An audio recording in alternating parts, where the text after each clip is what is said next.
ورحمۃ اللہ وبرکاتہ۔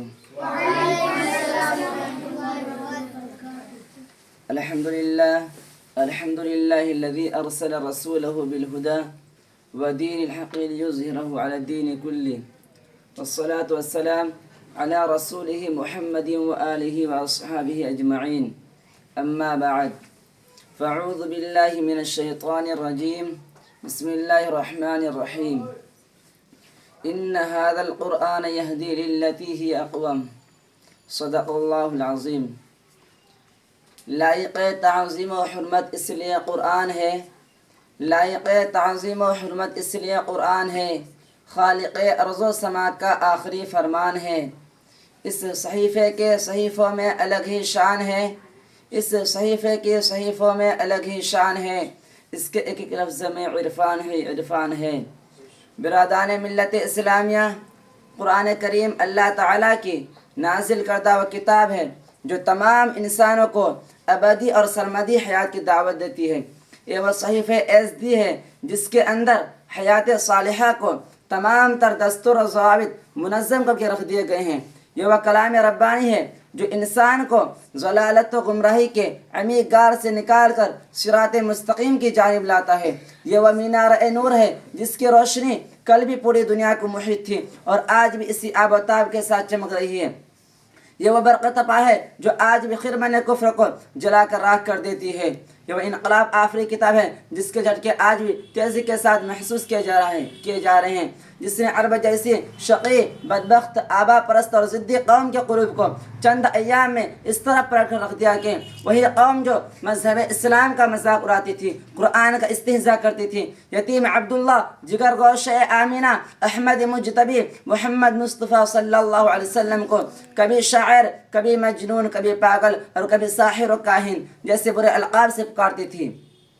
قرآن انقلاب کے بعد مذہب اسلام کے پیرو نظر آ رہی ہے، دین متین کی شہیدائیں نظر آ رہی ہے، مکی و مدنی تاجدار صلی اللہ علیہ وسلم کی پکی سچی عاشق نظر آ رہی ہے، قرآن تعلیمات پر اپنے کو قربان کرتی نظر آ رہی ہے۔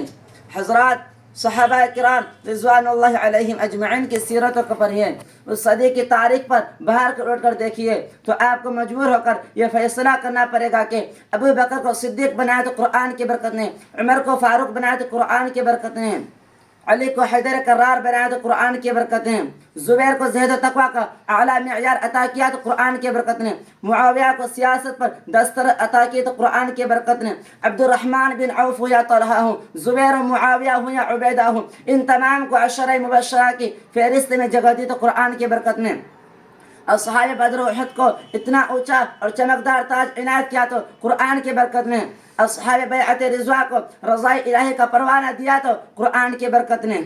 مختصر ہے کہ جتنے بھی اکابر و اصاغر صحابہ کرام ہیں ان کو مکرم و معظم بنایا تو قرآن کی برکت نے۔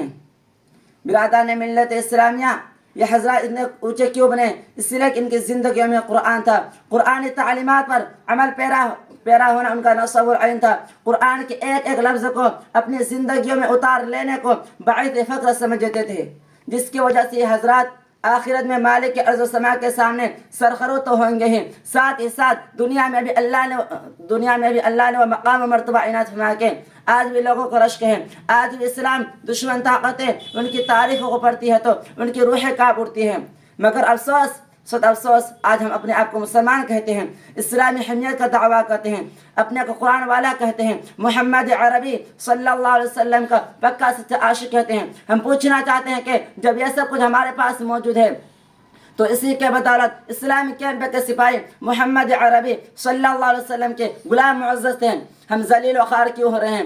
وہ دنیا کے سامنے بلند بالا تھے، ہم پستی کے عمیق غار میں کیوں دھستے چلے جا رہے ہیں؟ ان سے انسان تو انسان جانور تک ڈرتے اور کانپتے تھے، ہم سے ایک تنکا بھی خائف کیوں نہیں ہوتا، بلکہ ہم اس تنکے سے خوف و ہراس میں مبتلا ہو جاتے ہیں۔